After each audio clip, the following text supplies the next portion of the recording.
Remain loyal to the Constitution. Salute the flag. Never mind if do not salute me.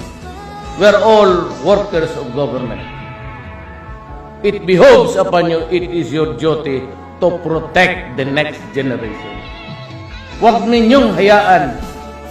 Alam mo, if it would outlast me, wala malaman natin, sasakay ako ng baril ako, whatever, maraming galit. Promise me now, wala akong hihintayin. Do not compromise the next generation. It is a very serious problem of our country. Do not be afraid to do your duty. Huwag kayong matakot. Yan lang ang hihingi ko sa inyo. As your Commander-in-Chief, I am not asking you for anything.